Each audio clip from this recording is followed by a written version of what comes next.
ಜನ ಸಿ.ಕೆ. ನಾಯ್ಡು ಅವರ ಪ್ರಶಸ್ತಿಯನ್ನು ಕೊಟ್ಟು ಗೌರವಿಸಿದ್ದಾರೆ. ಅವರು ಸಹ ಅಭಿನಂದನಾರ್ಹರು. ಎಷ್ಟೋ ಜನ ಪ್ರಾಪಸ್ ಮಹಿಳೆಯರು, ಧೀಮಂತ ಮಹಿಳೆಯರು ಖಂಡಿತ ನಮ್ಮ ಮಧ್ಯೆ ಇದ್ದಾರೆ. ಒಳ್ಳೆ ಕಲಾಕಾರರಿದ್ದಾರೆ. ನಮ್ಮ ಭಾರ್ಗವಿ ನಾರಾಯಣ ಅವರನ್ನ ನೀವು ನೋಡ್ತಾ ಇದ್ದೀರಾ, ಅವರು ಸಹ ಅಭಿನಂದನಾರ್ಹರು ಖಂಡಿತ. ಇನ್ನು ಮುಂದೆ ಬರ್ತಾ ಸಂಗೀತಗಾರರ ವಿಷಯ ಬಂದಾಗ ಎಂ.ಎಸ್. ಸುಬ್ಬಲಕ್ಷ್ಮಿ ಅವರ ಸುಪ್ರಭಾತದಿಂದಲೇ ಎಷ್ಟೋ ಮನೆಯಲ್ಲಿ ಬೆಳಕರಿಯುತ್ತೆ. ಅವರು ಯಾರು? ಅವರು ಒಬ್ಬ ಧೀಮಂತ ಮಹಿಳೆ. ಅನೇಕ ಎಲ್ಲ ಮಹಿಳೆಯರು ಏನು ನ್ಯಾಷನಲ್ ಹೈವೇನಲ್ಲಿ ಓಡಾಡಿದ್ದಾರೆ ಅಂತ ತಿಳ್ಕೊಬೇಡಿ. ಅನೇಕ ಕಷ್ಟಗಳನ್ನು ಎದುರಿಸಿ ಮುಂದೆ ಬಂದಿದ್ದಾರೆ. ನಮ್ಮ ಕುಮಾರಸ್ವಾಮಿ ಲೇಔಟ್ ಇದ್ದು ರೋಡಿನ ಹಾಗೆ ಅಂತ ಹೇಳ್ಬೋದು. ನಮ್ಮ ಕುಮಾರಸ್ವಾಮಿ ಲೇಔಟ್ ರೋಡ್ ಹೇಗಿದೆ, ಬರುತ್ತೆ ಹೋಗುತ್ತೆ, ಜನ ಓಡಾಡ್ತಿರ್ತಾರೆ. ನಾವು ಓಡಾಡೋದೇ ಕಷ್ಟ. ಆ ತರ ಸಾಧನೆ ಮಾಡೋರು ಅನೇಕ ಕಷ್ಟಗಳನ್ನು ಎದುರಿಸಿ ಸಾಧನೆ ಮಾಡಿ ಮುಂದೆ ಬಂದಿದ್ದಾರೆ. ಅಂಥವ್ರ ವಿಷಯ ಕೆಲವರ ವಿಷಯ ನಾನು ಇವಾಗ ಹೇಳ್ತೀನಿ. ಈಗ ಒಂದು ನೃತ್ಯ ಮಾಡಿದ್ರು, ನೀವೆಲ್ಲ ನೋಡಿದ್ರಿ. ನೃತ್ಯ ಮಾಡೋಕ್ಕೆ ಏನು ನಮ್ಗೆ ಕಾಲು ಬೇಕೇ ಬೇಕಲ್ವಾ? ಅಂತಹ ಒಂದು ಅಪರಾಧದಲ್ಲಿ ಕಾಲೇ ಹೊರಟೈತು. ಯಾರು ಅವರು? ಸುಧಾ ಚಂದ್ರನ್. ನೀವೆಲ್ಲ ಕೇಳಿದಿರಾ?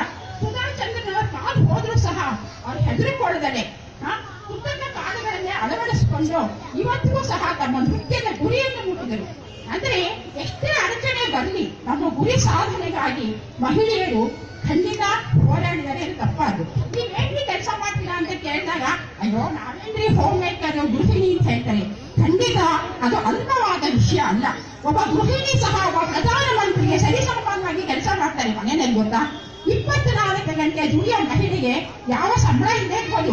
ರಕ್ಷಣಾ ಮಂತ್ರಿಯಾಗಿ, ಶಿಕ್ಷಣ ಮಂತ್ರಿಯಾಗಿ, ಆರೋಗ್ಯ ಮಂತ್ರಿಯಾಗಿ ಎಲ್ಲ ಪೋರ್ಟ್ಫೋಲಿಯೋಗಳನ್ನು ಅವರೇ ತಗೊಂಡು ಮಾಡ್ತಾರೆ. ಅದನ್ನ ಬಿಡಿಸಿ ಹೇಳ್ತಾ ಇದ್ರೆ ಇದು ಅರ್ಧ ಗಂಟೆ ಅದು ನನ್ನ ಭಾಷಣ ಮುಗಿಯೋದಿಲ್ಲ. ಅದು ಒಂದೊಂದು ಸಣ್ಣ ವಿಷಯ ಹೇಳ್ತೀನಿ. ಶಿಕ್ಷಣ ಮಂತ್ರಿ ಅಂತ ತಕ್ಷಣ ನಿಮ್ಗೆಲ್ಲ ಜ್ಞಾಪಕ ಬರುತ್ತೆ ಅಲ್ವಾ? ಮನೆಯ ಮೊದಲ ಪಾಠಶಾಲೆ, ಜನನಿಗಾಗಿ ಮೊದಲ ಗುರುವು, ಜನನಿಯಿಂದ ಪಾಠ ಕಲಿತ ಜನರು ಧನ್ಯರು. ಖಂಡಿತ ತಾಯಿಯಲ್ಲ ಸಮುದ್ರನೇ ಇಂಟು ಮಾಡಿಕೊಂಡು ಭೂಮಿ ತಾಯಿನೇ ಮಾಡಿಕೊಂಡು ಸಹ ತಾಯಿ ಬಗ್ಗೆ ವರ್ಣನೆ ಮಾಡಲಿಕ್ಕೆ ಆಗೋದಿಲ್ಲ. ಅಂಥ ತಾಯಿ ಶಿಕ್ಷಕಿಯಾಗಿ, ಇಂಜಿನಿಯರ್ ಆಗಿ, ಡಾಕ್ಟರ್ ಆಗಿ ಎಷ್ಟು ಸೇವೆಯನ್ನು ಮಕ್ಕಳಿಗೋಸ್ಕರ, ಗಂಡನಿಗೋಸ್ಕರ ಖಂಡಿತ ಮಾಡ್ತಾರೆ. ಅವ್ರ ಪೋಸ್ಟು ಖಂಡಿತ ಕಮ್ಮಿ ಇಲ್ಲ. ಇನ್ನ ಪ್ರಧಾನಮಂತ್ರಿ ಮೋದಿ ಅವರು ಹೇಳ್ತಾನೆ ಇರ್ತಾರೆ, ನಮ್ಮ ದೇಶ ಸೂಪರ್ ಪವರ್ ದೇಶ ಆಗಬೇಕು.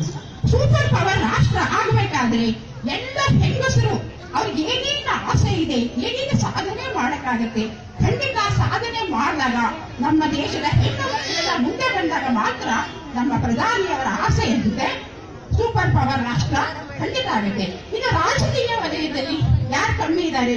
ಈಗ ಸಹ ಅನೇಕ ಮಹಿಳೆಯರು ಕೆಲಸ ಮಾಡ್ತಾ ಇದ್ದಾರೆ.